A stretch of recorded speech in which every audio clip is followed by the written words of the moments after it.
So saya tunggu signal daripada apa ni Puan Akidah lah untuk kita mulakan. Saya bagi green light untuk doktor untuk tik doktor yang suka bila nak start. Sekarang Okey. pun dah 24 dah kan? Sekarang ni saya tak nampak berapa bilangan peserta yang sedang actively masuk. 56. 56. Okey, nanti kalau Puan Akidah rasa nak mula boleh notify saya terus lah, sebab saya bila saya share ni saya tak keluar dia punya ni. Saya tak nampak berapa orang peserta.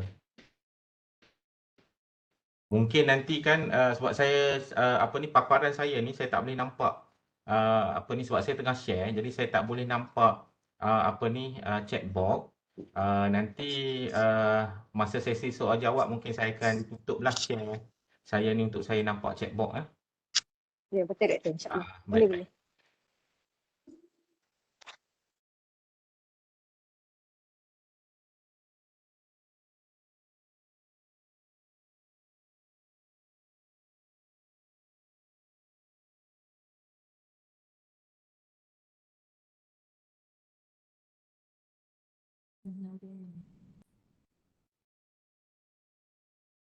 Tapi tak apa kalau macam apa ni sesi ini akan direkod dan saya dimaklumkan akan apa ni dikongsi dalam laman web IPPT, dan insya-Allah lah apa yang kita bincangkan pada petang ni Ya, betul. kata Dan tengah dapat progress untuk diperpanjangkan lah kepada yang tidak dapat hadir. Okeylah kot, saya rasa kita mungkin boleh mulalah kot lah Akidah. Puan Akidah boleh lah. doktor. Cuba. Okey, boleh lah. Hidayah, okeylah Hidayah. Ya, silakan doktor. Okey, sementara kita tunggu peserta-peserta daripada apa ni untuk join sesi CME kita pada petang ni, so kita boleh teruskanlah majlis bermula pada pukul 2.30. Okey. So terlebih dahulu saya ingin ucapkan Assalamualaikum dan juga selamat petang kepada semua. Bertemu kita lah sekali lagi dalam siri ceramah pendidikan kesihatan, anjuran unit pendidikan kesihatan IPPT USM yang diketuai oleh Dr. Rohayu Hami. Okey. So terima kasih Daun Keladi daripada saya kerana sudi menjemput saya dan juga Puan Hidayah. Dan ini bukanlah kali pertama kita ke udara ya Hidayah. Betul lah Hidayah? Dan ini bukan kali pertama kita ke udara dalam rangka memberi maklumat dan juga pendidikan kepada publik berkaitan isu-isu perkembangan kanak-kanak. Sebelum ini saya pernah diundang untuk memberikan perkongsian berkaitan tentang masalah pembelajaran dalam kalangan kanak-kanak dan juga anak lewat bercakap, kan? Bila ibu bapa perlu risau. Saya rasa yang kedua tu kita sparring dengan Puan Hidayah, kan? Anak lewat bercakap. Dan bila kita melaksanakan perkongsian topik ini, rupa-rupanya ramai di luar sana yang amat berminat untuk mengetahui tentang isu ni. Dan insya-Allah melihat pada rating yang tinggi untuk publik di luar sana tahu, dan that's why lah kita pilih tajuk pada petang ni, iaitu pengaruh penting dalam ataupun terhadap perkembangan kanak-kanak, pedulikah kita? So insya-Allah sesi pada petang ini saya bahagikan kepada dua bahagian. Okey, so bahagian yang pertama mungkin 20 ke 30 minit perkongsian daripada saya. Okey, dan akan diikuti pula oleh 20 ke 30 minit perkongsian daripada Puan Hidayah. Dan insya-Allah di hujung pengisian kita nanti, lepas Puan Hidayah berkongsi, kita akan adakan sesi soal jawab. Dan jika peserta ingin bertanyakan apa-apalah, dan peserta boleh bertanya secara langsung, open mic, perkenalkan diri secara ringkas dan tanya soalan. Yang ni jaranglah Hidayah lah, kita dapat terima soalan daripada secara live. Mungkin peserta-peserta ramai yang rasa berdebar, kan. Tapi tak apa, kalau rasa berdebar, rasa takut, jangan bimbang, anda boleh menaip di chat box Webex, insya-Allah lah saya dan Puan Hidayah akan cuba scroll dan menjawab perkara-perkara yang dibangkitkan. Kalau tak jawab tu saya minta maaf lah, mungkin soalan masuk banyak lah kalau ada lah. Kalau tak dapat jawab pun tak apa, nanti kita buat homework dan kita bagi tahu kepada yang menanya. Okey. So baiklah, sebelum untuk warm up perbincangan pada petang ini, saya ingin memulakan perkenalan ringkas. Saya sebagai penceramah petang ini. Mungkin sebab saya ni MC dan juga penceramah, kita mula dengan Hidayah lah kot. Mungkin boleh introduce Puan Hidayah lah untuk introduce diri sikit dan mungkin perkembangan update tentang terkini Puan Hidayah. Silakan. Okey, Assalamualaikum warahmatullahi wabarakatuh. Terima kasih banyak-banyak diucapkan kepada IPPTA tambah pula ya. IPPT USM Bertam. Saya praktikal dulu dekat sana untuk clinical internship masa clinical saya bersama dengan Dr. Azwa. Okey, dan sekarang ni dah habis belajar, dah mula bekerja. Sekarang saya seorang pensyarah lah di UCSI KL, Shiraz. Okey, dan jumping tu juga saya juga seorang co-founder lah untuk sebuah social enterprise yang mana kita orang ni adalah komuniti yang memperjuangkan kanak-kanak dan remaja yang ada neurodiverse.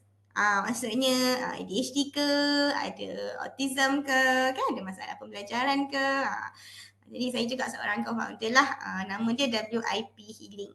Kita buat art therapy, kita buat aktiviti. So far itulah sedikit daripada saya. Passion dan minat saya memang kesihatan mental dan juga kanak-kanak lah, especially dalam neurodiverse punya spektrum. Okey, thank you Hidayah.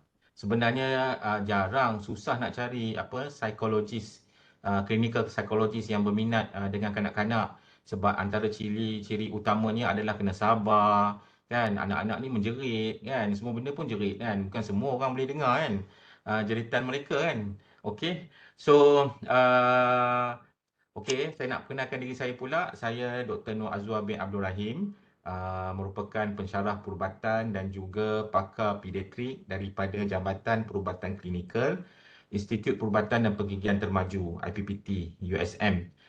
Saya juga bertugas di klinik pakar perunding pediatrik di Pusat Perubatan USM Bertam ataupun short name ni adalah PPUSMB. Okey. Klinik saya ni dibantu oleh 2 orang staff nurse jurawat pediatrik, iaitu staff nurse Azizah Ismail dan juga staff nurse Firdaus Farhani. Okey. So di IPPT ni ada 3 orang pediatrician lah. Saya, kita ada Dr. Intan Juliana dan juga Dr. Surya Emilia. So itu sedikit lah, just nak introduce diri saya dan juga apa yang saya buat di IPPT. Okeylah, syukurlah kot Hidayah lah, introduction lebih-lebih, yang lain-lain tu boleh Google. Okey. Okeylah, Hidayah, petang ni saya sebenarnya saya nak cuba jadikan perbincangan petang ni bercorak santai dan kita bukan nak bagi lecture dan sebagainya. So kita kalau dengan perbincangan secara santai ni, saya rasa hadirin-hadirin mungkin lebih seronok dan mungkin lebih teruja untuk bertanya, berbincang dan sebagainya. Nah Hidayah, so kalau Hidayah nak nak interrupt ke apa semua, you allow. Kalau Puan Hidayah nak tambah ke apa-apa yang nak ulas ke apa-apa yang saya cakap ni, walaupun 20 minit pertama ni adalah saya yang punya, cik.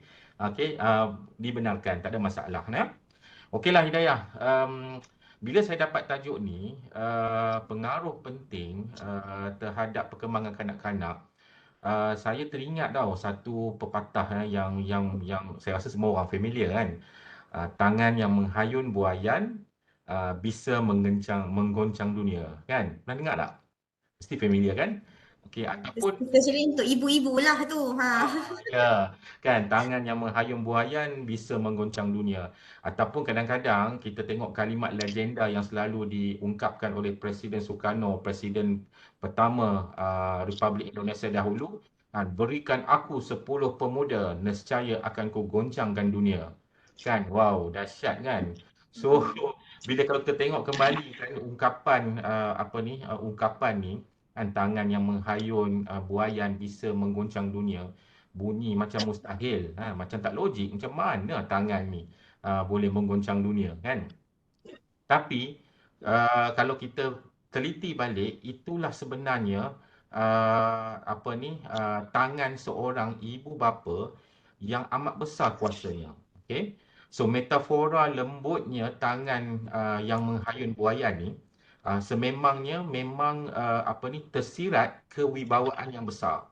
Okey. Dengan ayunan daripada ibu tu masa anak kecil tersebut, maka kita tengok ada banyak generasi anak tersebut membesar menjadi generasi yang disegani, dihormati, seorang pemimpin yang gah di mata rakyatnya, seorang alim yang ilmuwan yang bijaksana, pahlawan yang hebat. Semuanya bermula daripada ayunan buaian kedua ibu bapanya. Okey. So ini metafora lah daripada ungkapan tadi.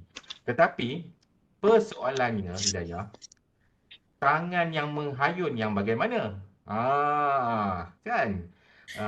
Dan Macam jenis tangan kan? banyak jenis tangan ni kan. Banyak jenis tangan. Dan adakah semua ibu bapa layak disamakan kedudukannya seperti pepatah di atas? Itu kita fikir-fikirkan. Dan saya sebagai doktor kanak-kanak ni kadang-kadang kan saya rasa pun orang luar sana pun selalu dia dengar komplain daripada ibu bapa kan, walaupun tak semualah. Contohnya anak saya ni degil, tak mau dengar cakap, malas belajar, suka melawan, macam-macam lagi lah. Kadang-kadang pening lah kalau kita nak berurusan dengan anak-anak ni kan. Tapi itulah kan, itulah cabaran kita sebenarnya kan. So sebenarnya tanggungjawab kita sebagai ibu bapa. Di mana ada bunyi sikit kot mungkin. Okey. Mungkin ada siapa-siapa mungkin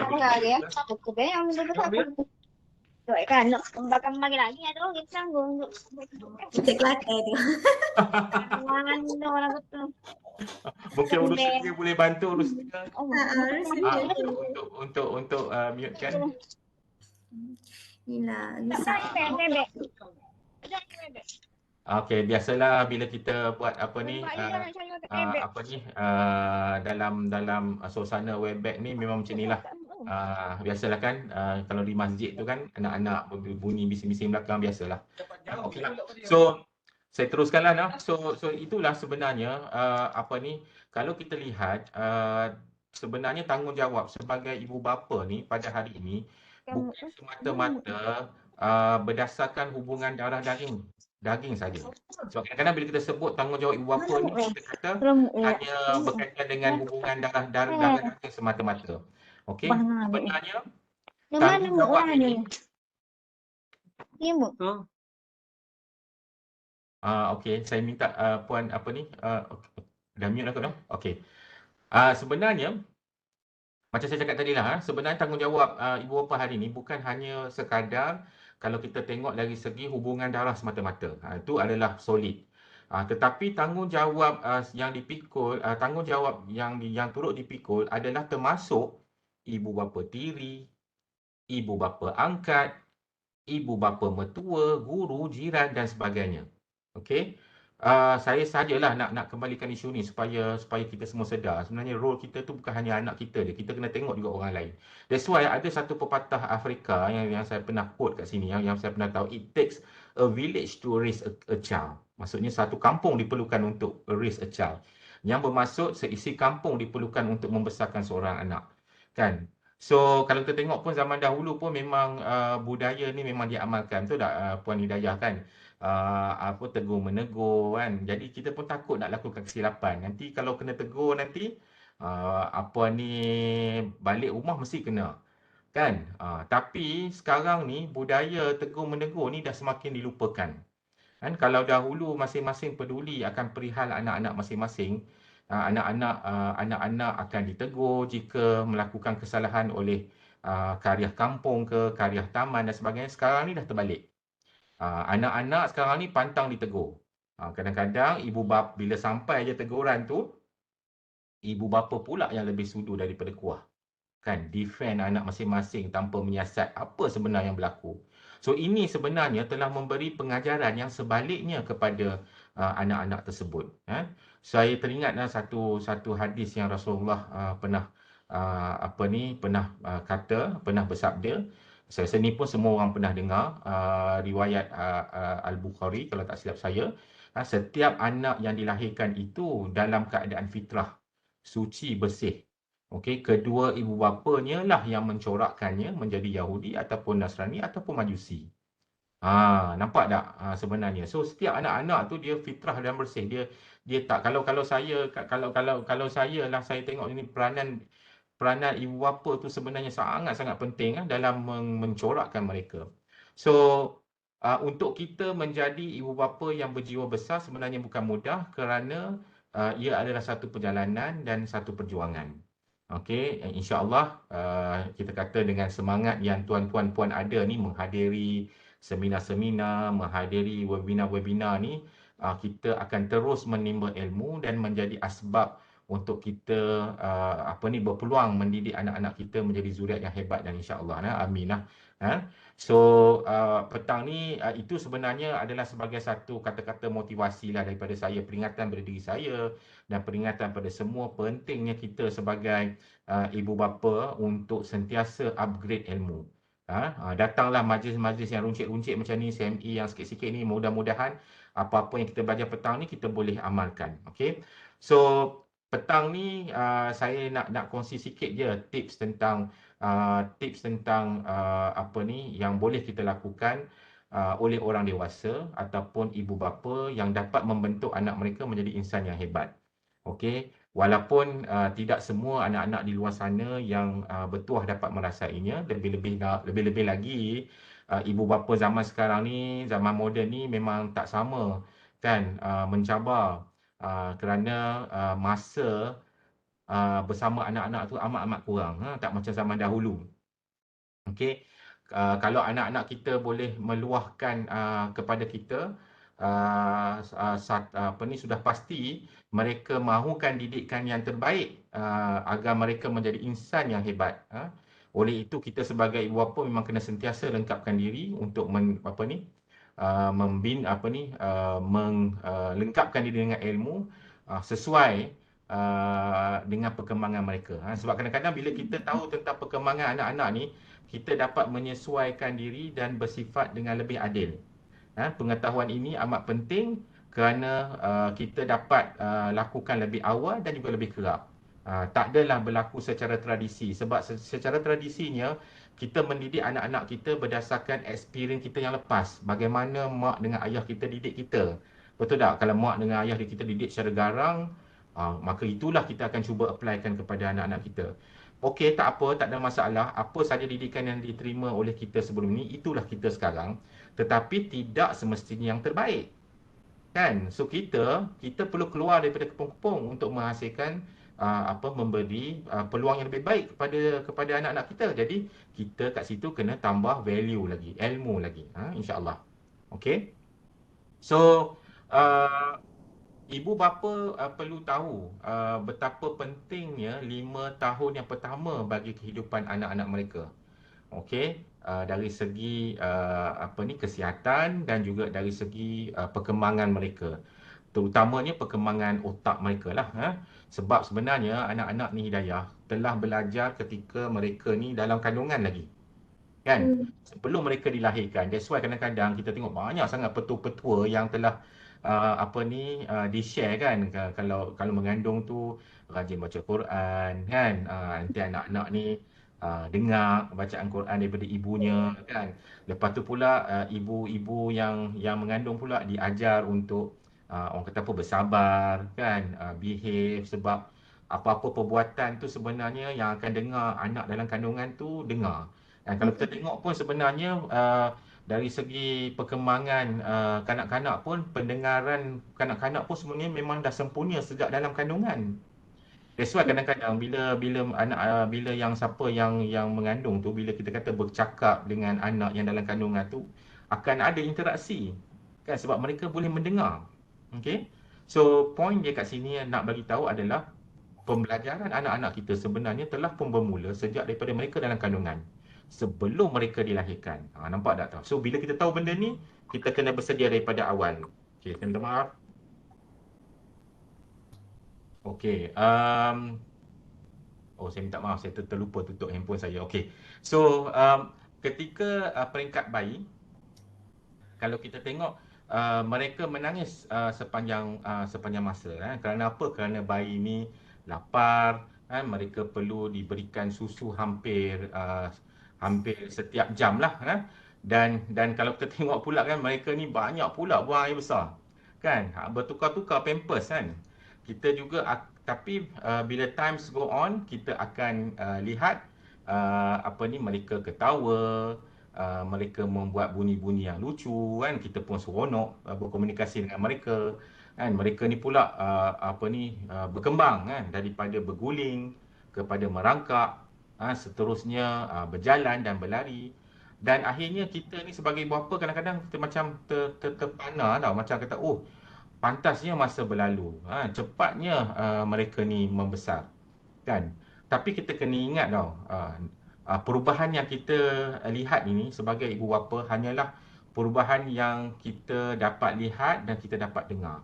Sebenarnya ada banyak lagi perubahan yang berlaku dalam diri anak tersebut. Okey. So mari kita lihatlah apa antara apa yang berlaku. Okey, yang saya nak bawa pada petang ni adalah dari segi perkembangan otak mereka. Okey. Sebenarnya kalau kita tengok dari segi otak seorang kanak-kanak ni berkembang sangat pantas pada tahun-tahun awal kehidupan mereka. Okey. So setelah mereka berusia 1 tahun, saiz kasar ataupun berat otak mereka akan meningkat berkali ganda, 2 kali ganda berbanding ketika mereka dilahirkan semasa bayi. Dan perkembangan otak seorang kanak-kanak yang pesat ini akan boleh mereka membuat sambungan saraf neuron secara pesat. Otak-otak bersambung lah kalau kita tengok iklan susu kan, minum susu supaya neuron-neuron bergabung kan, dan sebagainya. Dan semua ini sebenarnya sangat bergantung kepada 2 perkara. Okay, yang pertama sekali adalah stimulasi yang diberikan. Okay. Dan yang kedua adalah faktor makanan. Okay.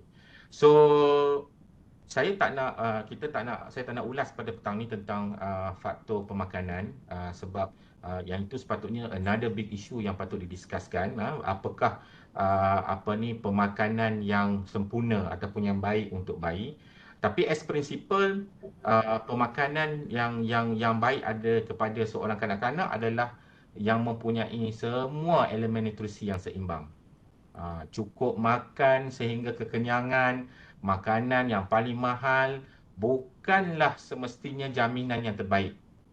Kadang-kadang kita faham sebagai seorang parent ni, kita akan ada satu sifat sanggup berkorban apa saja untuk anak-anak kita kan, Hidayah kan, sanggup berhabis duit dan sebagainya, beli yang terbaik dan sebagainya. Tetapi kadang-kadang bila kita tak ada ilmu, apa yang kita lakukan itu sebenarnya tidak yang terbaik.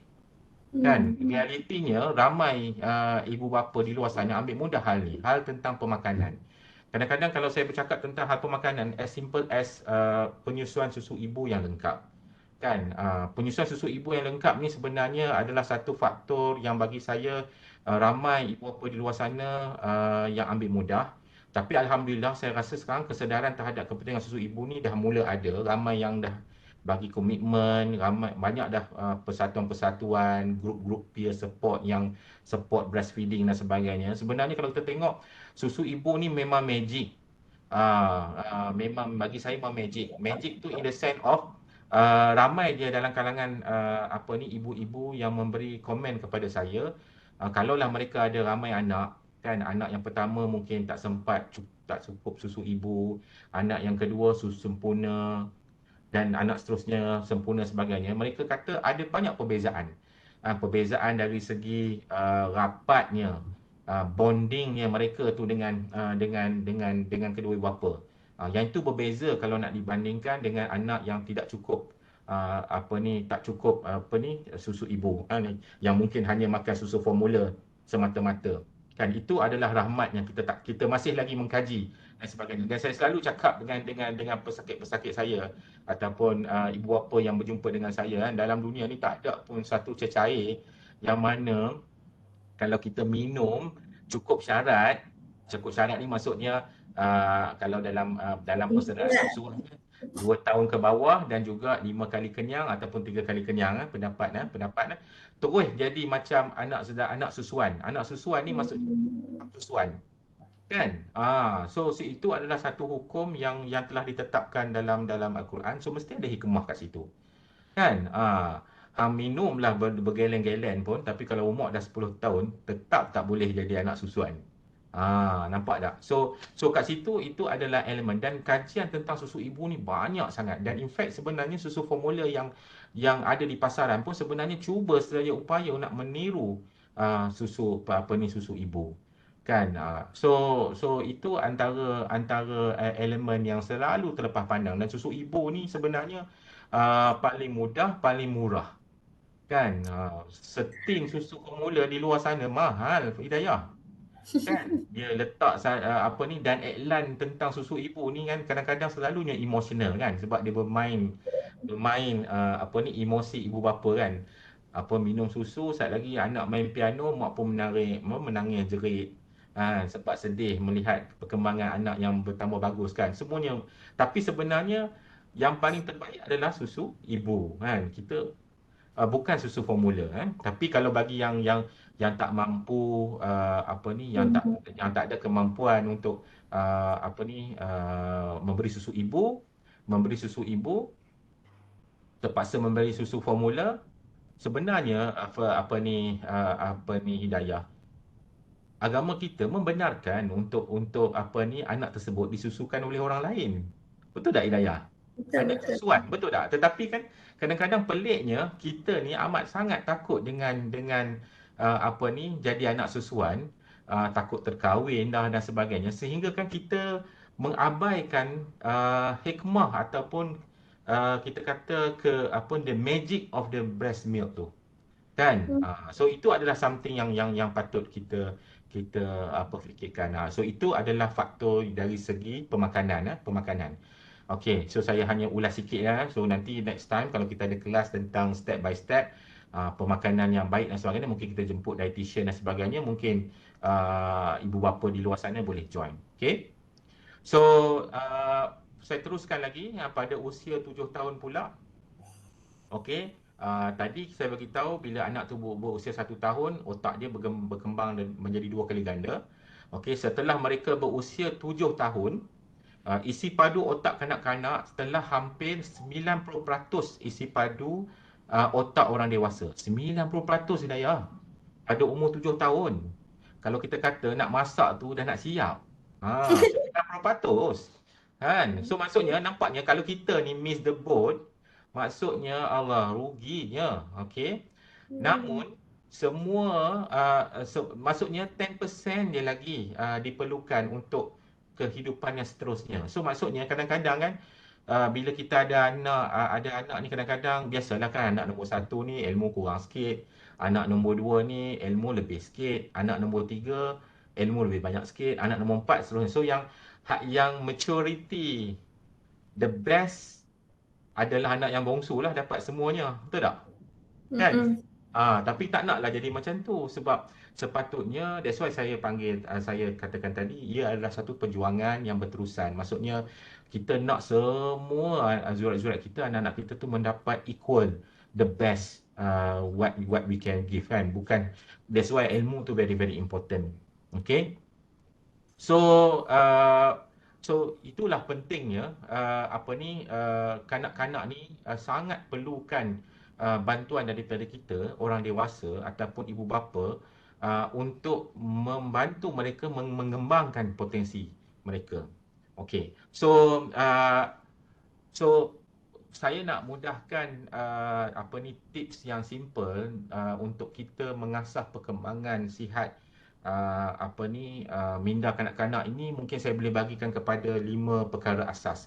Okey, yang pertama saya mungkin katakan sebagai to connect. To connect ni maksudnya menyambung dan berhubung. Okey, yang kedua bercakap dengan mereka, to talk and communicate.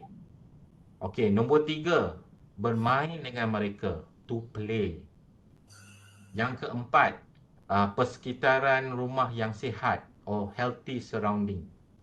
Dan yang kelima sekali adalah masyarakat sekeliling ataupun komuniti. So semua benda-benda ni yang saya listkan, mahal ke Hidayah? Free kan, free of charge, tapi is involve masa and commitment. Itu yang menjadi cabaran, betul tak kan? So yalah kan, sekarang ni kedua ibu bapa yang bekerja, kita selalu sebut tentang quality time, quantity time dan sebagainya. So itu memang menjadi cabaran kan. So faktor-faktor yang saya sebutkan tadi, kajian telah telah menunjukkan bahawa semua faktor-faktor tadi merupakan antara faktor yang boleh membantu mengembangkan potensi maksimum seorang kanak-kanak. Okey. So kalau saya nak mudahkan pengkaji, adalah banyak literature yang bagi tahu apa yang kita boleh mudahkan approach terhadap kanak-kanak ni, yang kita panggil sebagai kaedah turn to our child ataupun kembali kepada kanak-kanak. Okey, kita lost attention to them, but we need to turn to our child. That's a number one, concept number one. Number two, kaedah kedua adalah to serve them, khidmat kepada mereka. Okey, so sebenarnya dua approach ni adalah satu cara ataupun teknik yang kita sebagai seorang dewasa ataupun ibu bapa dapat lakukan untuk berhubung. Macam yang saya beritahu tadi kan, asas yang pertama tadi kan, to connect kan. And then bila kita lakukan konsep tadi, turn to our child, kembali kepada child ataupun serve child, kita akan bercakap dengan mereka, kita akan bermain dengan mereka. Okey, so contohnya lah dalam literature yang dibaca kan, dia orang selalu banyak literature ataupun kajian-kajian yang merujukkan tentang permainan kanak-kanak. Contohnya copycat kan, copycat pet. Permainan tersebut boleh membina daya imajinasi dan empati kanak-kanak. Copycat pet ni macam ni lah, macam kita kata macam ni, Hidayah, saya sebut dagu, tapi kita pegang dahi.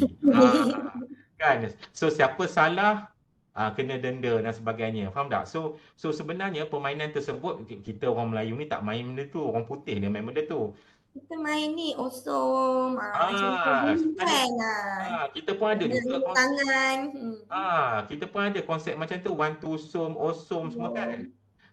Tapi orang putih adalah permainan dia orang, copycat. Kita masalah ni kita tak buatlah kajian tentang permainan osom kan. That's why tak keluar perkataan tu.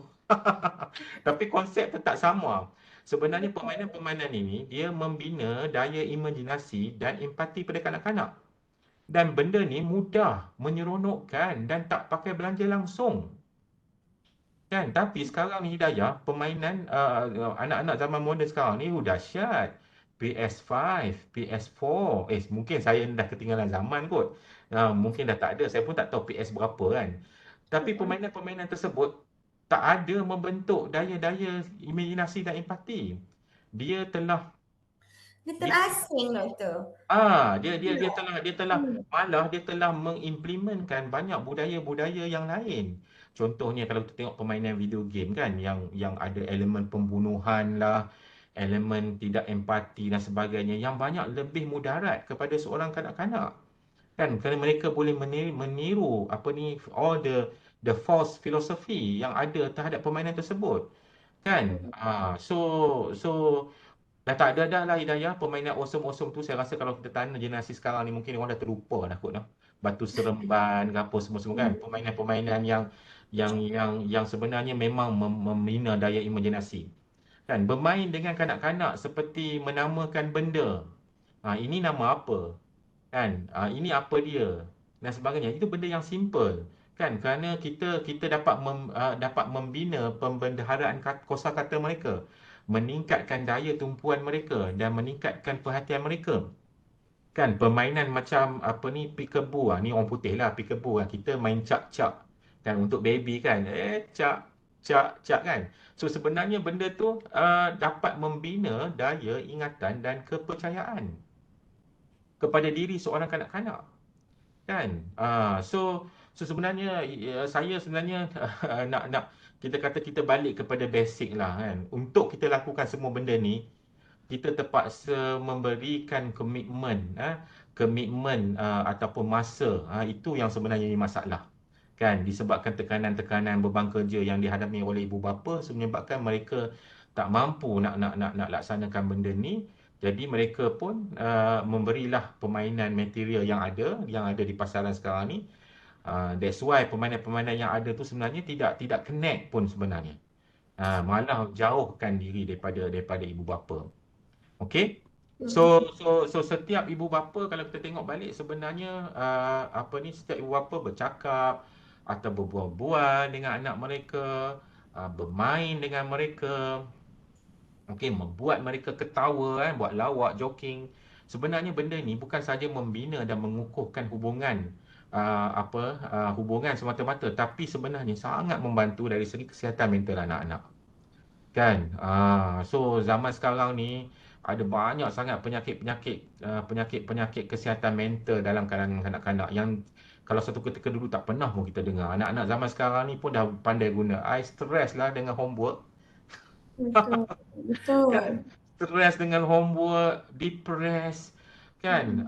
Sedangkan satu ketika dahulu kalau kita tengok kanak-kanak ni adalah the memori yang ada pada kanak-kanak kalau kita dululah hanya bermain kan. Tapi itulah saya tak nafikanlah sekarang ni silibus persekolahan yang semakin mencabar dan sebagainya. Itu adalah isu-isu yang susah untuk kita discuss kat tempat sini kan. So kita fahamlah memang mencabar kan, tekanan-tekanan dan sebagainya kan. So that's why lah saya cakap tadi kan, bila ibu bapa tu berbual dengan anak, bermain dengan anak-anak, mereka sebenarnya mengajar kemahiran hidup kepada anak, kemahiran hidup yang paling penting kepada anak tersebut, iaitu bermula daripada berkawan, kebolehan untuk berkawan, berinteraksi, sehinggalah kebolehan untuk menerima ujian, untuk mendapatkan pekerjaan. Satu hari nanti mungkin anak ni akan memulakan keluarga sendiri seperti kita. So that's why interaksi awal adalah amat penting. Okay, so bayangkanlah kalau kita sedang bermain dengan anak kita, ni selalu berlaku main dengan anak kita. Okay, tiba-tiba kita pun menukar mood. Mood ni sebab apa? Sebab tiba-tiba WhatsApp masuk lah Hidayah. Talih perhatian kat tempat lain. Talih perhatian kan. Tadi tengah syok main dengan dia orang, tiba-tiba kita kerja masuk. Masuk kan. So kita terus berubah. Sebab kena marah dengan bos kan. Okey, komunikasi dengan komunikasi dengan smartphone kita pun berhenti komunikasi dengan anak, tak pedulikan mereka. So keadaan ni sangat berlaku, sangat kerap berlaku. So ini sebenarnya apa yang berlaku pada kanak-kanak tersebut adalah ia seolah-olah seperti memutuskan perhubungan yang sedang berlangsung. Faham tak? Macam kita tengah seronok, happy, tiba-tiba mood berubah. Tadi I dapat attention, tiba-tiba tak ada. Kan? So apa yang berlaku ataupun kita pun boleh tengok sendiri, kadang-kadang anak tersebut akan cuba juga tarik perhatian kita, betul tak? Dia akan macam mungkin dia menjerit ke, dia tantrums a bit, ataupun dia tarik handphone kita dengan asbab untuk menarik perhatian kita. Kan, mereka akan menghulurkan tangan mereka. Kenapa berhenti bermain dengan saya? Tadi kan kita sedang melakukan aktiviti yang menyeronokkan. Okay. So betul, kita tahu memang penting seorang dewasa ni menggunakan smartphone mereka sebab ada benda nak diselesaikan dan sebagainya. Namun dari segi kacamata seorang kanak-kanak, mereka mencari hubungan yang bermakna. Hubungan yang bermakna ni adalah hubungan yang berhadapan dan bersemuka, real. Mereka tidak menerima komunikasi yang jika mereka tak terima komunikasi yang berkaitan, mereka akan jadi keliru dan tertekan. Itu Macam ni Dr. Azwan, macam ibu Ah. bapa ni kan, bila kita ni tengah banyak kerja kan, kita berdua bekerja kan, untuk kita pause kejap, kita nak kena switch otak, kita nak kena fikir ayat yang mudah untuk anak kita faham, ni kita kena jawab dulu. Kadang-kadang yang ni terlepas, yang tu pula yang tersend kan. Jadi kita tak ada, kita terkejar-kejar. 1 saat, 20 saat yang sama diberi untuk buat benda-benda ni, kita macam kan. Jadi kita terlepas yang anak kita memerhati. Kita terlepas kita lepas pause moment tu kan. Betul. Especially kalau kita katakan berhadapan dengan super mom, super dad kan, yang mana kita kata PJJ dan sebagainya. That's very very challenging. Kan, mak lah yang uruskan segala-galanya, ayah duduk jauh, ayah yang uruskan segala-galanya, mak duduk jauh dan sebagainya. So this kind of cabaran is real. So saya tak tahu macam mana kita boleh discuss benda ni akan impact-impact yang mungkin berlaku. Tetapi bagaimana, what are the how kita nak solve benda ni adalah kita kena mencari solusi yang sesuai. Asalkan kita dapat cover balik apa yang tertinggal. So kalau balik pada tadi yang kisah yang saya kata tadi, anak tadi dah hilang perhubungan yang bermakna akibat ibu yang terhenti dengan aktiviti smartphone. So bayangkanlah tengok Hidayah, Puan Hidayah, kalau keseluruhan zaman kanak-kanak adalah seperti itu. Asyik-asyik kena tinggal. Mereka tak ada perhatian diberikan kepada mereka. Apa akan jadi pada anak tersebut? Kan? So kita sebenarnya apa yang telah kita lakukan, kita telah memutuskan perhubungan dan komunikasi yang bermakna kepada mereka. So ini akan menyebabkan seorang kanak-kanak tersebut akan berasa tak tenang. Kan, sukanya mereka rasa tenang, dia orang akan rasa susahnya nak rasa selamat dan akan sulit untuk mempercayai diri sendiri. So benda-benda ni walaupun kita rasa nampak macam simple, tetapi banyak kajian telah menunjukkan komunikasi yang bermakna dengan anak-anak tu very very very important. So semestinya kita perkara ni akan memberi kita panggil sebagai kesan sepanjang hayat kepada mereka. Tanpa kita sebagai bapa ni sedar. Kan, kanak-kanak ni sebenarnya memang memerlukan perhatian kita sebagai orang dewasa kan. Hubungan positif dengan orang dewasa, yakni kita lah, ibu bapa ni akan memberikan anak-anak keyakinan untuk mereka mencuba perkara baru kan. Anak-anak ni kan explore kan, untuk mereka meneroka dan menjadi seseorang yang berkembang kan. So banyak sebenarnya kalau saya nak listkan perkara-perkara kajian yang telah dilakukan tentang perkara-perkara kecil yang ibu bapa lakukan yang dikaitkan dengan hasil yang baik dengan perkembangan kanak-kanak. Okey, contohnya lah kan, macam bercakap dan mendengar cerita mereka. Allah, susah kan Hidayah kan? Bercakap dan mendengar cerita mereka susah. Bukan bercakap, mendengar je doktor. Dia ada lagi dalam jeritan batin yang perlu didengari. Dia ada benda-benda yang subjektif, bahasa badan yang kita kena faham, keperluan emosi dia. Yes, betul. Kalau boleh berinteraksi bercakap sahaja. Ya, betul. Betul lah kata, mak tadi tak faham kan? Ulang lagi cakap, ulang lagi. Sebab kalaulah cakap tu cukup, itu memadai untuk anak kita kan, itu senanglah kerja. Kadang-kadang kata-kata tu dia jauh. Ya, betul. Dia berjalan jauh. Ya, betul kan. So macam kita kata dah nak bercakap satu hal, membalas pula dengan mesra. Allah.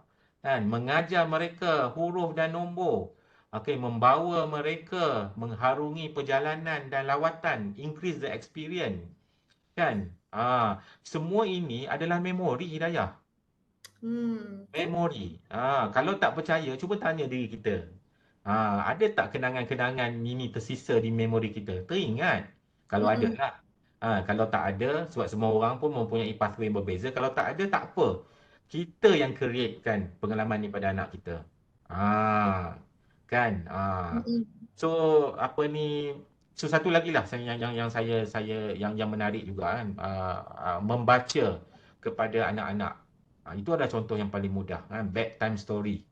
Bedtime story ni bukan amalan kita, Puan Hidayah kan, orang-orang kan, ini cerita, ini orang putih lah kan, bedtime story kan, sebelum tidur baca.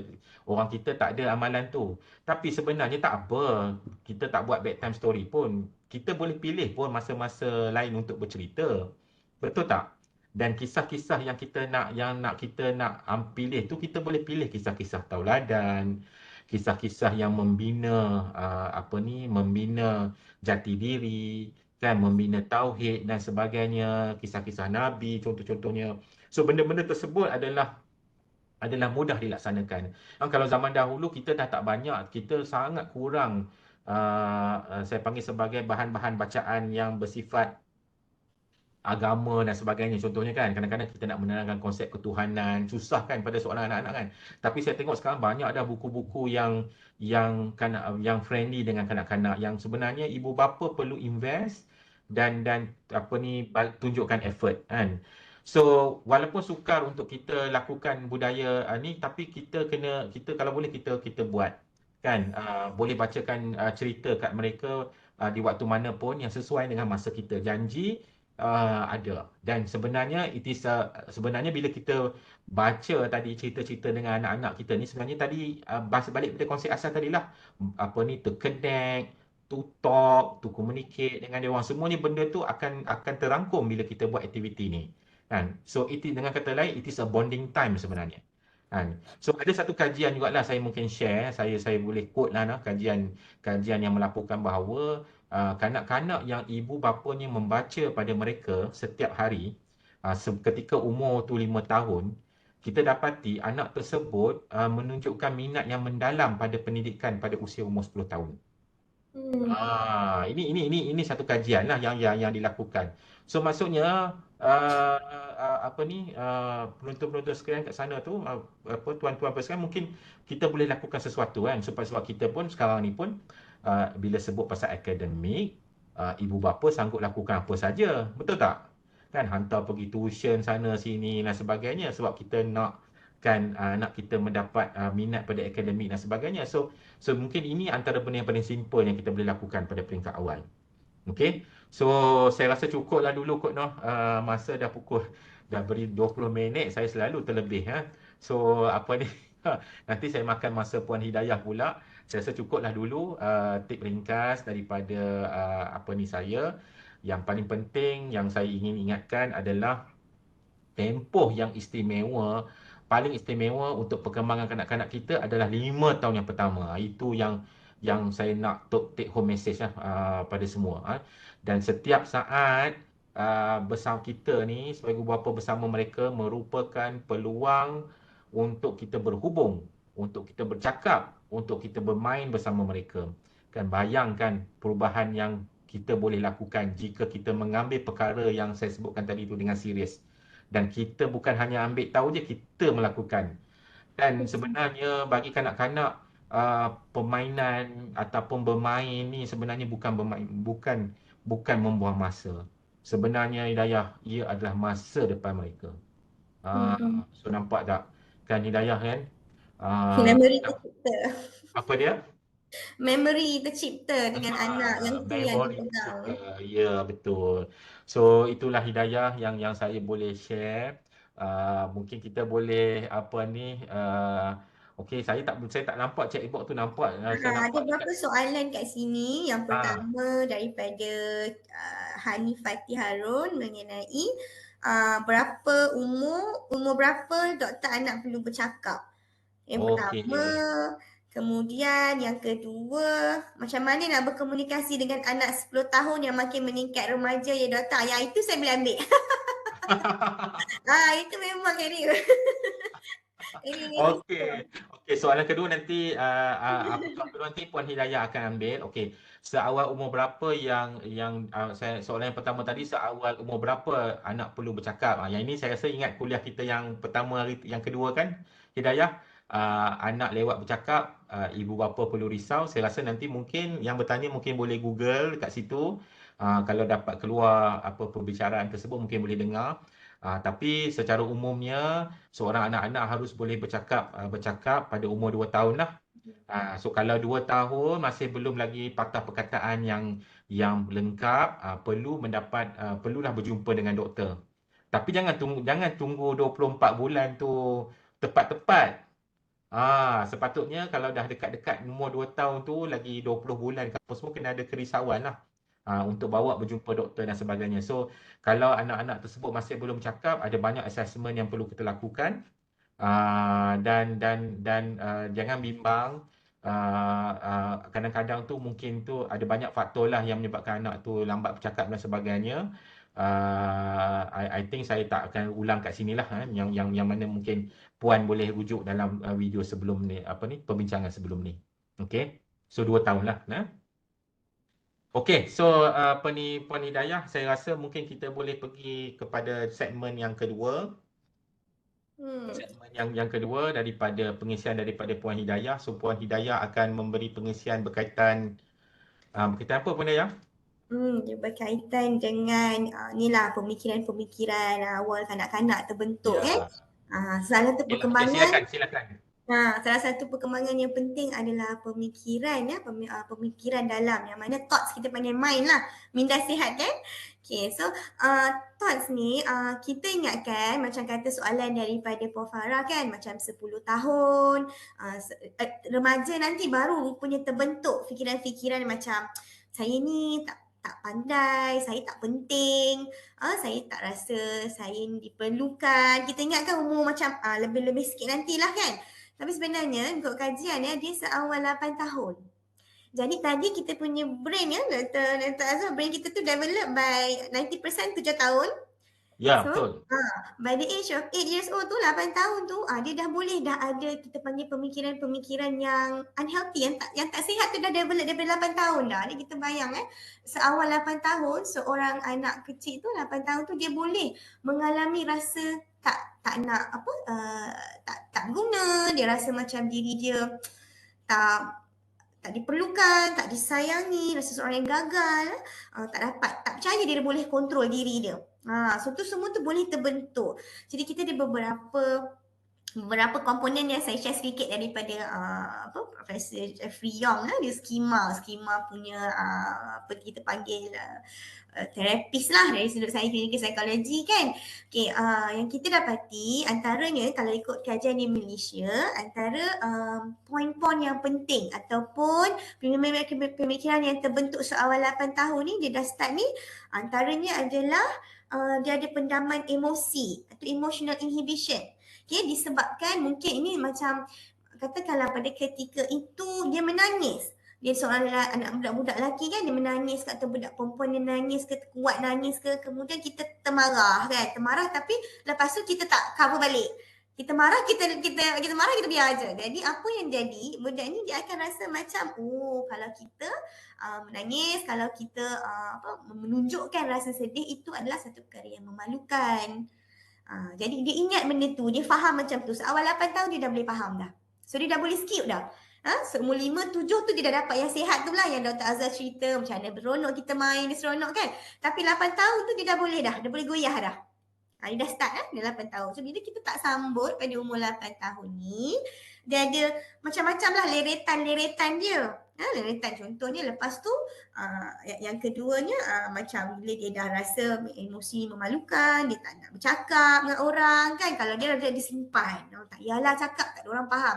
Jadi dia tidak mengekspresikan emosi dia tu, dia tidak meluahkan emosi dia tu. Yeah. Yang keduanya yang selalunya common tema dengan kanak-kanak ni, commonnya tema yang biasanya dia rasa dia meletakkan pencapaian yang sangat tinggi. Betul kata Anna Banana ni, peer pressure seawal anak tadika. Memang betul. Daripada kecil lagi dia dah rasa macam dia memang failure lah, dia memang pencapaian dia memang lemah, tak boleh, memang tak boleh buat. Kalau kita minta dia lukis ke apa kan, bila dia punya, mungkin dia punya lukisan tak berapa cantik, tak pandai lagi kan, mungkin kurang stimulasi ataupun mungkin dia belum sampai masa dia. Tapi sebab tak ada orang yang memandang benda tu, tak ada yang memberi perhatian, jadi dia macam memikir sendirilah. Dan dia percaya benda tu. Oh memang tak boleh ni, aku memang tak pandai ni, tak boleh buat. Terlalu awal lah untuk 8 tahun untuk rasa macam tu. Tapi ni memang kajian kat Malaysia dan memang anak-anak kita buat. Memang rasa benda tu. Dia rasa pencapaian dia lemah dan sentiasa begitu, orang lain sentiasa lagi baik. Ni common antara kajian dengan sekolah rendah lah, 8 tahun. Lepas tu dia merasakan lagi setiap hukuman tu perlu dihukum. Tak kira dia buat apa, dia akan merasai sentiasa dia on guard gitu. Ya, sentiasa rasa on guard. Dia rasa macam kalau dia buat salah orang akan tengok, dia akan dihukum. Dia tak ada rasa selamat untuk mencuba untuk buat salah. Sebab selalu rasa aku kalau buat ni mesti aku kena. Dan dia akan buat diam-diam lah. Dia buat diam-diam kan. Dia kadang-kadang untuk awal 8 tahun ni kita masih boleh izinkan, boleh benarkan, boleh buat sama-sama, salah sama-sama. Boleh discuss sama-sama dengan anak-anak ya. Cara-cara dia nanti sekejap kat ujung nanti bila saya dah habis saya cerita saya habiskan dulu yang ni. Lagi satu adalah Suspend Hidayah. suspend lah. Banyak cara sebenarnya QQ dia kan. Pendaman dah tadi. Lagi satu pemilikan, entitlement.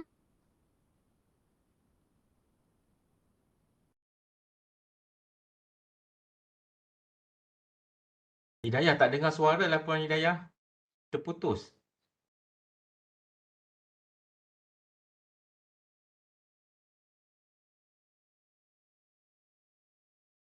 Dia tahu dan everything dia kena buat macam ni dia nak buat. Macam mana saya mahukan. Tu pemilikan. Tu kalau pemilikan tu kalau kita tak jaga elok-elok tu nanti bila dia remaja makin besar dia susah nak cope bila mana dia gagal ataupun menerima satu ujian dalam hidup kan. Jadi dia sebenarnya root dia awal daripada kecil, daripada 8 tahun kita boleh assess dah. Satu, boleh assess dengan clinical psychologist. Yang kedua, ibu bapa boleh tengok cikgu, boleh tengok anak dia sendiri macam mana, pemerhatian ya. Kita tengok anak kita dekat rumah macam mana bila dia ada bergaduh ataupun dia macam mana bila dia frust tak. Bila contoh tak boleh untuk umur 8 tahun dia tak boleh siapkan matematik kan, masalah matematik ke atau masalah ni ke, ataupun dia tak boleh kita nak masak sama-sama dengan dia tak boleh nak figure out macam mana ke kan. Dia punya respon tu macam mana, macam tak apalah boleh cuba lagi ataupun dah tak nak dah. So kalau dah 8 tahun dia dah macam dia tak nak cuba dah, dia dah rasa macam mana lah tu, dia dah give up cepat-cepat tu, maksudnya kat situ sebenarnya dah terbit.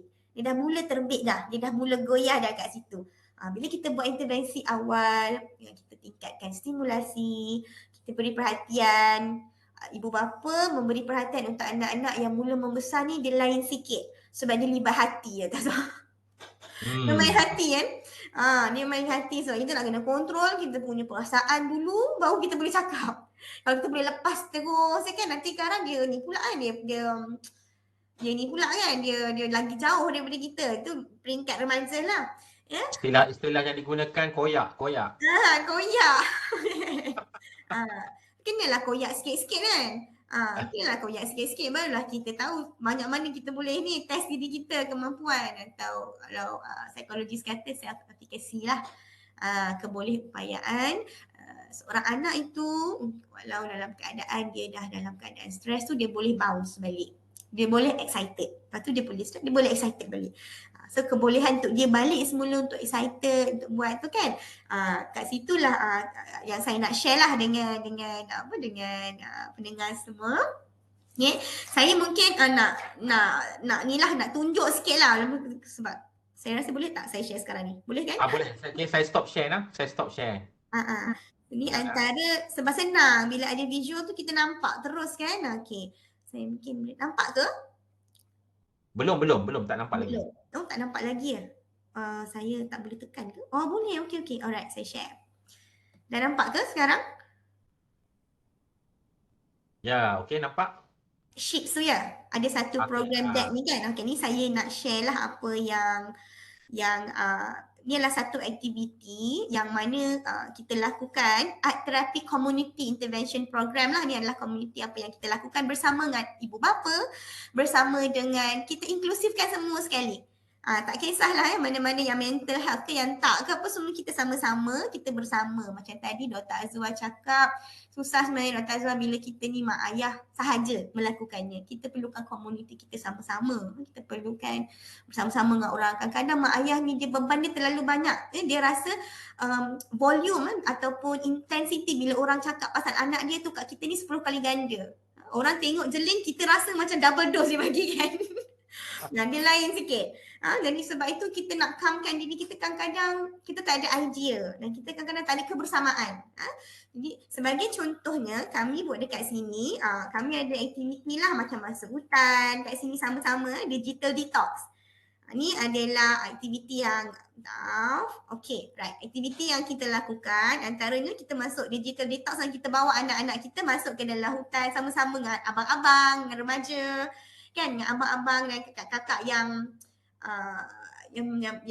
sama-sama dengan kita lah, kita punya komuniti ni. Bila kita buat duduk dalam hutan tu, rupanya kadang-kadang anak-anak kita ni bila dia dekat dalam rumah dan bila kita nampak dia bersama dengan kita, bila dia bersama dengan orang lain, bila dengan orang yang tak kenal, kita nampak potensi dia.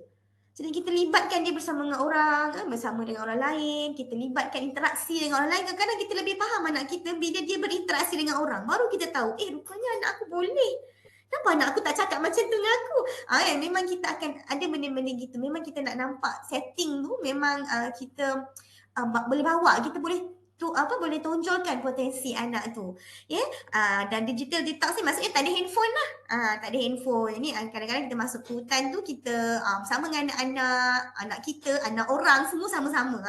Kita main, kita tengok, macam contoh yang saya kongsikan anak saya lah sendiri kan. Dia masa dia ni takut nak turun tangga ke apa semua, dia memang takut. Tapi bila masuk dalam hutan, dia boleh swing daripada satu pokok ke satu pokok tu. Dia tak takut pula kan. Jadi saya rasa macam ini maksudnya anak saya perlu lebih stimulasi. Mungkin saya kurang idea, mungkin saya tak ada masa. Tapi bila saya libatkan diri saya dengan program community macam ni, dia macam kita spend 2 jam tapi hasilnya panjang, hasilnya banyak. Kreatif pun dapat kreatif juga. Anak-anak kita boleh tengok kebolehan dia di luar daripada apa kita observe sehari-harian lah. Kita juga ada volunteer, humanitarian work dan juga art terapi untuk lukisan, untuk mana-mana anak-anak mungkin susah. Lagi-lagi remaja, dia susah nak luahkan emosi dia. Perkembangan emosi tu mungkin bukan terbantu, dia terhalang tau. Banyak faktor, tak ngam lah, banyak kerja lah. Tapi kadang-kadang bila kita buat art dengan dia smooth je. Dia macam telepati. Dia bercakap tanpa perlu bercakap. Tu pun salah satu aktiviti yang kita boleh cuba kan. Kat sini ni adalah contoh yang kita buat pergi kat museum ya. Kita bawa kat museum. Kadang-kadang kita nampak macam pergi lawatan museum ni kecil je. Bila kita bawa betul-betul pergi museum, naik train, naik LRT dengan anak-anak kan, kita bercakap, tengok dekat dunia luar sama-sama dengan mereka. Itu juga satu momen yang indah lah untuk mereka. Salah satu yang kita buat adalah dekat museum. Kita bagi program-program ni, kita bawa parents ke museum dan sebagainya lah. Yang ni masuk hutan lah. Ni bersama dengan anak-anak, buat volunteer untuk orang asli. Jadi walaupun anak kita macam 8, 5 tahun, 6 tahun, saya bawa terus ke sini. Jadi kita ada kata sokongan. Ibu bapa pun dapat idea. Dapat idea macam mana kan nak bantu. Ni hari tu yang kita pergi USM lah. Right? Okay. Puan Dayah. Saya nak tanya. Tadi Puan Dayah cakap tentang tadi Puan Dayah cakap tentang bila dia berinteraksi dengan luar nampak potensi. Betul tak? Betul. Kan tak sangka lah kan. Macam mana pula yang dia ada way around. Anak aku ni pijak semut pun tak mati kat rumah. Tapi kat luar, ya Allah. Yang tu pula macam mana? Kat situ kita boleh, kat situ kan bila kita kena prep tau anak kita. Macam mana pun kita kena prepkan dia dulu. Kalau kita pun tiba-tiba bawa lepas tu kita lepas kan, dia terkejut. Semua kadang-kadang bila ada ramai, sebab tu kata ada ramai. Bila kita pergi program yang ramai macam ni, ramai yang melihat, ramai yang memerhati. Dia bukan anak kita je, kita sama-sama. Sama-sama kan, kita melibatkan semua segmen masyarakat kan. Maksudnya remaja pun tolong sekali. Dia walaupun bukan abang kakak dia sebenar, tapi dia boleh rasa kebersamaan tu abang, kakak. Benda kadang-kadang kita tak perasan. Anak saya tak perasan kan. Tapi bila kadang-kadang ada orang lain kata, anak awak ni dia kita perasan. Dia bila bersama tu kolektif tu lebih ringan lah. Lebih ringan, lagi mudah. Ni salah satu cara yang saya rasa kita dah jarang nak buat sebab sibuk. Salah satu idea yang saya lontarkan lah menggunakan platform ni. Sebenarnya ada untuk ibu bapa dapatkan sokongan. Ada cara untuk kita interaksi dengan anak-anak. Itulah yang sikit sebanyak lah. Okay, saya rasa masa pun lagi seminit je ni Dr. Azhar. Apa yang kita nak. Boleh teruskan. Okay. Right. So kalau kat sini biasanya apa-apa sahaja contoh aktiviti lah yang saya bagi contoh yang macam dia tuju banyak benda satu masa tapi dia banyak benda kan. Okay. Kalau kira kita tak sempat untuk buat aktiviti macam gini perkembangan anak kita, saya dah shop share ke? Belum ya? Dah stop shop share. Mungkin kena share balik kalau nak share. Tak apa. Saya cuma risau takut dia tak cantik je kan dekat ni. Okay. Kita beri perhatian. Yang pertama adalah yang kita selalu rasa macam kita sediakan begitu banyak aktiviti tapi untuk kita pause dan kita tengok anak kita perhatikan sebenarnya bahasa badan dia. Kita perhatikan dari perkataan dia apa yang dia nak sebenarnya. Boleh ke nak join aktiviti yang diajarkan? Boleh. Boleh. Bagi. So kadang-kadang tips perhatian yang saya nak share dekat sini. Biasa kita ajar mindful, beri perhatian dalam setting ni lah, intervensi dan sebagainya. Kadang-kadang perhatian tu tak semestinya kita memberi je, kita membiar pun boleh juga. Kita biar je. Kita dalam perhatian kita, dia jatuh, kita biar je. Biar dulu. Bila dia jatuh, bila kita tengok, jadi kita pilih bila kita beri dan bila kita biar. Itu antara interaksi yang non-verbal lah, bukan sahaja komunikasi. Kan? Kalau kita laju sangat nak tolong. Laju sangat kan. Sebab kita rasa anak tu macam amanah, satu yang kita perlu buat. Kan? Okay. Yang kedua, peduli. Peduli anak kita, peduli. So bila kita kita peduli dengan perkembangannya ni, kita kadang-kadang rasa macam kita nak kawal anak kita kalau boleh jadual waktu ni gini kita nak kontrol. Kita nak kontrol. Kita nak rasa kita rasa macam okey perkembangan ni tak settle. Okey aku hantar dia music, ni tak settle. Okey hantar dia pergi tuition. Okey yang ni tak settle hantar pergi speech. Yang ni tak settle kita hantar macam-macam aktiviti kan. Tapi dalam masa yang sama juga perlu juga kita lepaskan kawalan kita tu pada anak-anak. Sediakan balance on both ways. Sebab bila kita terlalu mengongkong tu anak-anak akan rasa macam kita ni bebanan pada dia. Secara indirectly. Kita memberi signal yang macam apa istilah helicopter parenting. Ya, helicopter parenting. Betul Tazah. Betul tu. Kan? Lepas tu sekarang ni pula ada generasi yang baru nama generasi strawberry. Tazah tahu? Pernah dengar tapi saya tak baca detail. Tak diulas. Generasi strawberry yang tekno, yang macam mudah terasa, mudah koyak. Saya buat perbincangan ni dengan student saya agak menarik lah. Menarik isunya. Jadi bila dia kata kita ni sebelum ni durian, generasi durian. Jadi durian tu bila bergabung dengan strawberry tu dia ni lah squash lah kan. Okay. Kan. Itu adalah antara term-term yang ibu bapa boleh tengok boleh tengok opinion. This is just layer lah macam kata pendapat umum lah generasi dilabelkan untuk kita faham. Generasi sekarang ni struggle dia macam mana? Kekentalan emosi. Itulah struggle-nya kan. Lepas tu yang akhir sekali yang saya nak kongsi adalah peka lah.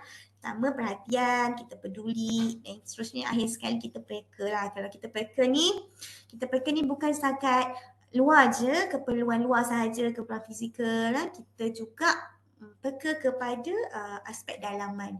Kita kenal anak kita dalam masa yang sama kita tahu mana yang dia boleh pergi, mana dia tak boleh push dah kan. Ni macam mana kita nak tahu tu, boleh bincang, boleh cari maklumat, share ilmu, berkongsi dengan orang yang sewajarnya. Kalau kita kadang-kadang kan ibu ni dia rasa berkongsi dengan suami aja.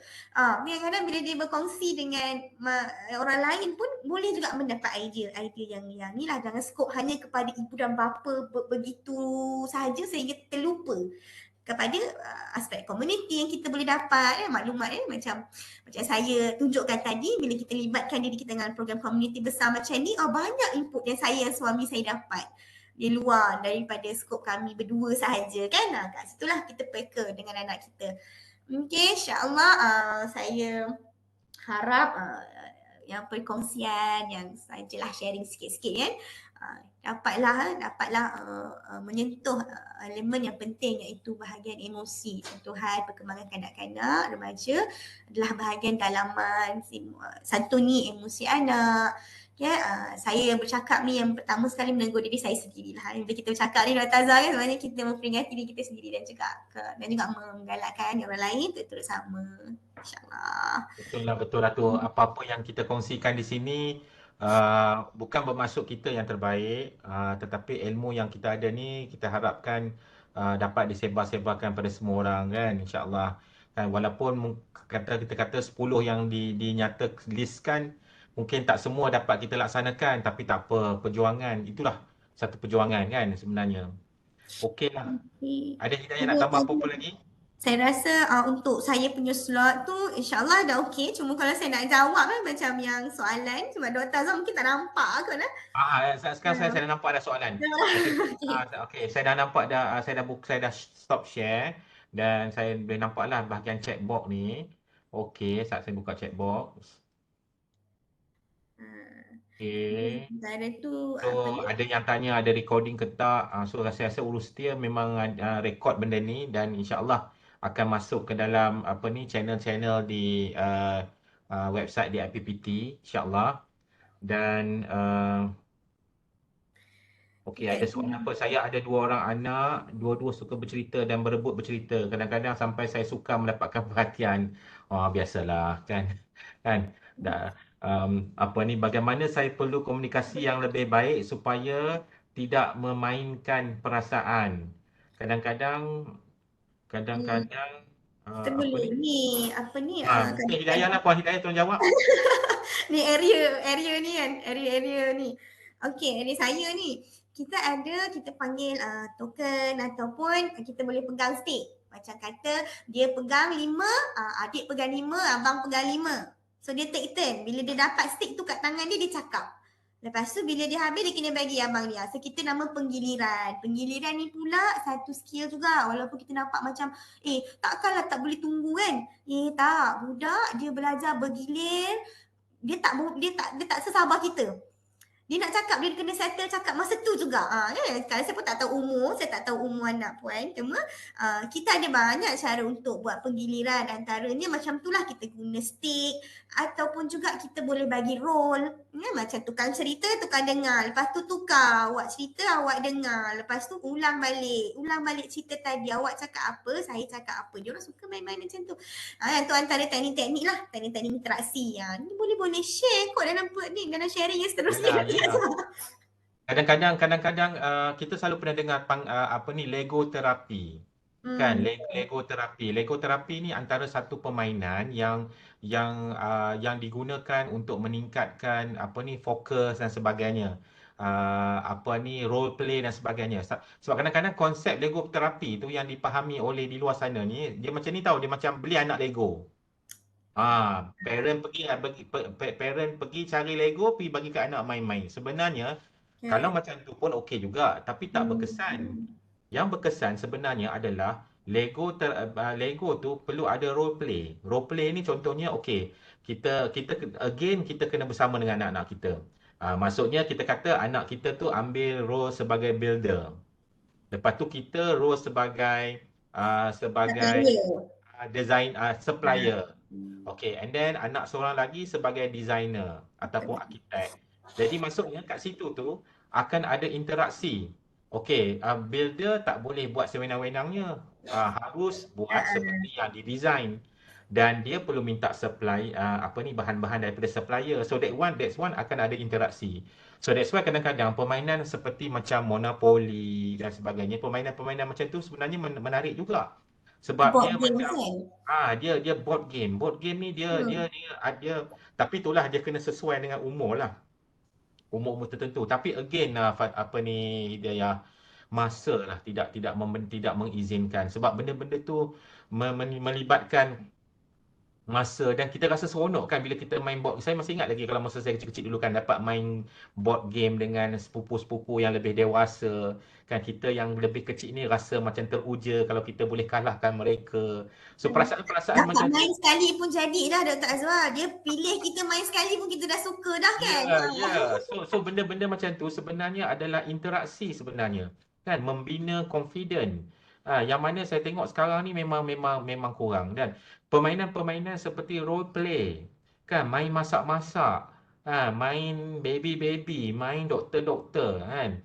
So benda-benda ni sekarang makin ditinggalkan, kan, makin ditinggal. Kita tak adalah semampu nak pergi bawa anak-anak ke Kidzania kan, kan Kidzania kan, seronok kan. That's the best place lah kalau kita mampu nak bawa kan, semua role play ada kat situ kan. Tetapi sebenarnya kita masih lagi boleh kreatif menggunakan apa resource yang kita ada, sebab benda yang paling utama adalah masa kita dan komitmen kita. Itu yang paling penting. Okey, so saya tengok ada satu lagi soalan. Okey, ini daripada Puan Nur Atikah. Salam doktor, saya nak tanya, kalau anak dah pergi sekolah sebelah pagi, balik petang ada benda seperti Montessori untuk perkembangan dia, adakah membebankan? So Montessori ni mungkin ada yang tak faham kot, ada yang tak faham. Montessori ni sebenarnya macam contohnya education yang try nak develop natural interest ataupun aktiviti yang yang formal lah. Maksudnya yang bukan macam yang kat sekolah biasa. So adakah membebankan? Puan Hidayah nak jawab? Dia kalau membeban, anak ni dia capable, anak memang strong tau, anak memang kuat. Anak ni kita letak dalam keadaan apa-apa pun sebab dia punya ketahanan dia sangat kuat ya. Cuma kita nak tahu soalannya, saya rasa kat sini dia nak kenal anak dia dan dia nak tahu apakah dia dah terlebih overdo kan. Nak cari balance part tu. Dia ada tahu respon anak tu kalau dah rasa macam membebankan. Antara dia tak nak pergi sekolah. Lepas tu dia dah tak nak berkawan, dia tak nak bercakap. Dia dah mula dah, dulu dia suka tengok satu benda ni, sekarang ni dia dah tak nak dah. Dulu dia suka sangat nak. Ada rasa macam esok dah ada apa? Esok ada apa kan? Esok nak pergi mana? Sekarang dia dah diam, dia banyak diam. Mungkin juga dia malu dah, dia dah tak mahu dah pergi sekolah tu. Mungkin benda-benda macam gini, reaksi-reaksi yang anak beri itu adalah satu signal kalau yang membebankan. Lagi satu, tanya cikgu. Kadang-kadang cikgu dia mungkinlah satu, kita macam pihak saya akan tanya parents, ibu dan ayah dan cikgu. Jadi kita akan tengok 3 jawapan yang beza. Baru kita nampak, baru dia jadi bulat lah keputusan tu. Sebab kadang-kadang kita macam dengar dia bebe-bebe tu pun nampak dia macam tak ada mood. Bukan sebab sekolah, mungkin ada benda lain yang jadi, yang kita tak explore. So kita nak tahu punca dia kat mana, memang nak kena validate dengan cikgu. Lagi satu, tengok kalau ada perubahan tingkah laku dan emosi dalam masa seminggu dan selebihnya. Maksud kalau 3 hari 2 hari tu boleh lagi. Kalau dah sampai 7 minggu straight dia memang tak nak pergi sekolah, dia dah mula dah tak nak bangun tidur, dia tak nak buat apa-apa, dah 7 hari dah macam tu kan, dia menangis-nangis apa semua, mungkin kena start fikirkan punca-punca. Apa ni, untuk pengetahuan semua peserta-peserta, I think link kehadiran dan pendaftaran telah untuk mata CPD lah bagi staf peserta daripada USM telah disediakan. So mohon kliklah untuk isi kehadiran. Okey. And then ada soalan lagi kot saya rasa. Ni sama-sama kita buat. Pendapat mengenai rotan dan rotan. Telefon sebagai musuh utama. Nak jawab mana satu lagi, Hidayah? Nak jawab rotan dulu ke ataupun handphone? Nak kata handphone tu kita nak bermusuh, kita berdamai pun boleh juga. Ya, betul. Itu adalah teknologi. Zaman sekarang kan keperluan dia. Mungkin cara yang kita boleh buat adalah kita sama masuk dengan dia. Maksudnya bukan masuk sama-sama addiction, tak. Kita ambil tahu, kita peduli. kita ambil tahu apa dia tengok, tanya sikit-sikit kan. Bila kita dah dapat perhatian dia, dia akan rasa perhatian kita lagi berbaloi daripada game dia. Tu pun mungkin memang dugaan lah, memang dugaan besar kan. Memang susah nak kontrol masa. Antara salah satu yang saya rasa untuk diri saya lah, untuk calmkan mak ayah ni, untuk melihat anak ni bila dia kadang dia rasa geram kan tengok handphone. Cuma kita fikir macam ni, bila dia tengok handphone, mungkin dia belajar untuk beberapa minit tu, lagi baik daripada dia duduk main kan. Katakan anak dia main tapi dia tak ada apa pun. Dia boleh tengok, dia tepuk-tepuk tapi tak ada bermakna. Lagi baik dia spend setengah jam tu mungkin dekat handphone daripada dia ketuk tapi tak ada makna. Dia tak tahu nak buat apa. So kita pastikan kita faham fungsi handphone tu bila bagi tahu dengan pelan-pelan anak. Dan yang pertama, kita sendiri memandang handphone tu macam mana. Kita sendiri yang settle dululah. Bila kita tak settle, kita marah, dia dah tell lain dah. Jadi anak tu dah faham lain dah. Dia dah rasa ancaman. Dia rasa ancaman, nak lagi handphone. Sebab lepas ni dia marah lagi. Jadi kita faham bahawa apa yang anak tu tengok bukan ancaman, sebaliknya kita tahu yang okey tak apa. Lepas ni kalau kita kata tak pun, kita boleh dapat, cuma dapat izin dengan mak dulu ataupun ayah dulu. Itulah antara sikit sharing lah. Yalah. Saya pun suka ayat yang Puan Hidayah share tadi, berdamai dengan handphone kan. Kita tak boleh nak bermusuh dengan because itu adalah satu teknologi kan. Api kecil. Hari ni saya banyak menggunakan pepatah lain Puan Hidayah. Sembang macam ni lah. Api kecil menjadi kawan, besar menjadi lawan kan. So maksudnya bukannya api tu buruk, tapi kalau besar tanpa kawalan dia akan menjadi lawan. So handphone ni yang paling penting, sebenarnya tak ada satu resepi yang kita kata follow macam ni akan terbaik. Sebenarnya konsep utamanya adalah kawalan dan juga value yang kita tunjukkan kepada anak kita. Dan value ni sebenarnya adalah satu benda yang susah sebab dia kena melibatkan 3 perkara penting. Yang pertama sekali, value tersebut harus didefinisikan, harus diterangkan. Okey, kalau anak-anak yang kecil, kita harus menerangkan dalam bahasa yang mudah. Contohnya macam kita kata disiplin. Disiplin tu apa? Disiplin tu kita kata paling mudah, disiplin tu adalah lepas bangun tidur gosok gigi. Contohnya. Pengenalan yang pertama supaya yang paling mudah. Lepas tu pula, yang itu level yang pertama, kita mendefinisikan kepada mereka dengan menggunakan perkataan yang paling mudah supaya mereka faham. Yang kedua adalah kita kena tunjukkan pada mereka, demonstrate. Demonstrate ni maksudnya, kalau macam kita belajar eksperimen, masa kita tingkatan 5 dahulu, cikgu akan tunjuk macam mana buat eksperimen tersebut. Lepas tu kita akan follow, betul tak? Kan, kita mengajar anak kita untuk melakukan disiplin. Kita suruh dia kata kemas tempat tidur. Tetapi kita tak tunjuk pada dia macam mana nak mengemas tidur, macam mana nak lipat selimut yang betul, macam mana nak susun bantal yang betul, macam mana nak kemaskan tilam yang betul. Tak demonstrate benda tu. Jadi benda tu dia tak akan datang secara automatik. Kita kena fair. Kita sebagai orang dewasa dah tahu benda tu, mereka baru nak belajar, dia orang tak tahu benda tu. Walaupun benda tu dah simple. Yang kedua, demonstrate. Yang ketiga, ini paling susah sekali. Teladan. Tempat tidur kita sendiri tu pun kena bersih lah. Ini kalau tempat tidur kita sendiri pun berselerak tarak, macam mana kita nak bagi value tu pada mereka? So sama juga tadi macam isu handphone. So value, macam kalau kita kata kita nak tetapkan kawalan handphone pada value kawalan handphone pada anak kita, kita sendiri pun kena ada value tu. Kan? Masa makan kita pun hormat semua orang ni. Ini anak tak boleh, kita boleh. Nampak tak? Dia ada konflik kat situ. Kan? Ada konflik tu. Dia tak tunjuk teladan.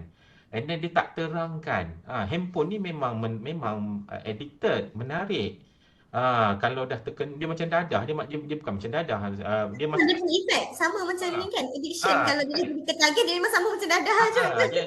Dia seronok. Dia seronok benda tu. Dan that's why kawalan tu memang kalau nak avoid, it's impossible. Nowadays, smartphone, internet tu adalah benda yang dah jadi normal untuk kita kan. So kawalan lah.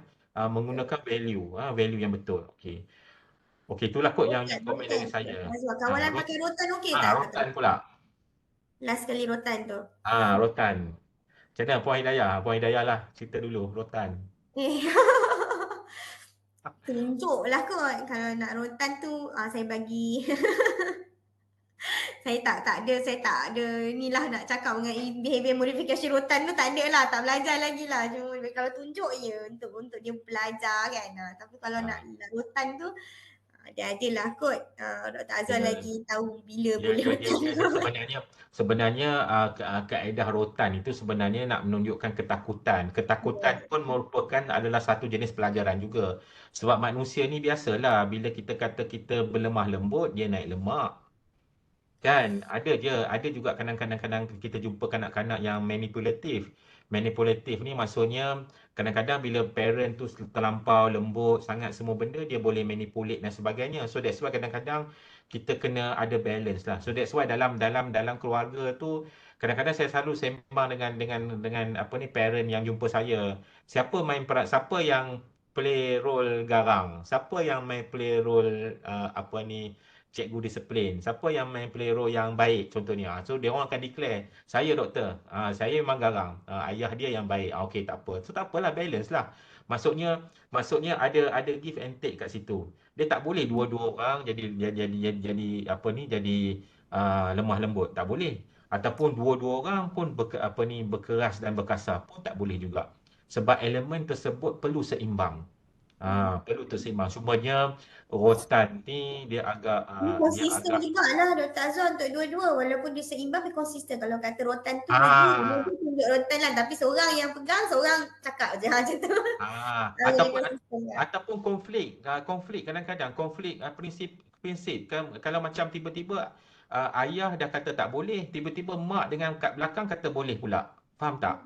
Kan? So benda tu bila prinsip tu maksudnya parent tu dia kena discuss dan dia kena agree each other. Dia tak boleh macam conflicting each other. So anak tu dia akan confuse nanti. So kadang-kadang that's why kita kena bersabar dekat situ. That's why kita kena berkomunikasi. Kalau nak, that's why kita kata kalau parent nak bergaduh pun jangan bergaduh depan anak. Kan? Bergaduh di belakang. Nak berbincang pun berbincang di belakang, so that kita dapat conclusion yang sebenarnya yang untuk kita laksanakan kepada anak-anak kita kan. Okeylah kot. Saya rasa kita dah hampir 20 minit lebih daripada masa yang dijangkakan untuk kita stop. Alright. So saya rasa okey dah, tak ada soalan lah kot. Ramai yang mengucapkan terima kasih kepada Puan Hidayah dan pada semualah. Dan alhamdulillah lah, saya bersyukur kalau apa yang kita bincang ni mendapat manfaat kepada semua, dan mudah-mudahan simple tip yang kita share tadi menjadi kita kata ilmu barulah kepada semua untuk diamalkan. Mungkin Puan Hidayah nak tambah ke apa-apa sebelum kita tutup majlis? Okeylah, tak ada. Terima kasih banyak-banyak kerana mengundang. Moga bermanfaat untuk semua. InsyaAllah kalau ada rezeki jumpa lagi. InsyaAllah. Okey. Ada soalan lagi ke? Adakah IPPT menyediakan khidmat sokongan pada ibu bapa yang mempunyai anak istimewa? Khidmat sokongan tu kita kalau di IPPT sendiri kita adalah kaunselor khusus. Kita tak ada yang spesifik. Kita hanya ada yang umum. Maksudnya kita ada perkhidmatan kaunselor. Dan kebanyakannya ibu bapa yang mempunyai anak istimewa ni memang kita galakkan mereka untuk join persatuan-persatuan. Kerana persatuan-persatuan tersebut biasanya they are strong in term of supporting each other. Kadang-kadang kalau kita join, kalau kaunselor bercakap pun dia tak sama tau Puan Hidayah. Dia rasa macam you tak rasa apa yang I rasa. Macam tu. Pengalaman itu aset. Ya, kan. So bila kita berjumpa dengan orang yang sama-sama menghadapi masalah sama, dan itu dia akan jadi impact yang berbeza. So pada pandangan saya puan kena berjoin lah dengan persatuan-persatuan anak-anak istimewa. Banyak kat luar sana. Cumanya di Penang ni tidaklah sehebat macam di Kuala Lumpur kan. Macam Puan Hidayah sendiri pun tadi founder apa tadi Puan Hidayah? Apa nama WIP Healing. Mungkin Puan Hidayah boleh cerita sikit kot benda ni untuk pengetahuan yang hadir.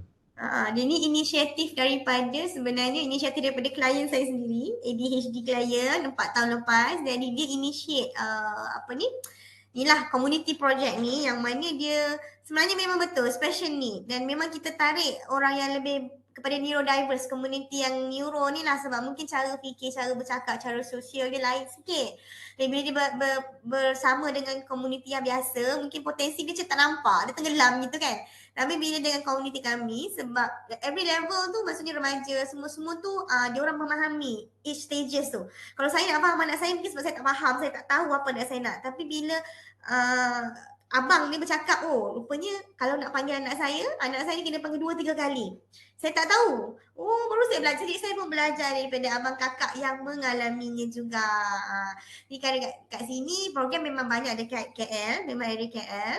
Tapi insyaAllah jika ada maksudnya ada waktu, ada masa kita boleh pergi ke Penang sebab kita pernah pun pergi sebelum ni untuk ni kan masa time hari terbuka tu boleh usahakan. Okey, terima kasih Puan Hidayah, terima kasih kepada semua yang hadir.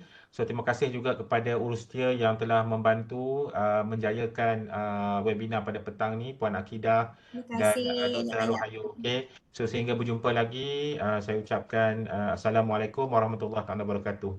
Sekian, terima kasih. Assalamualaikum.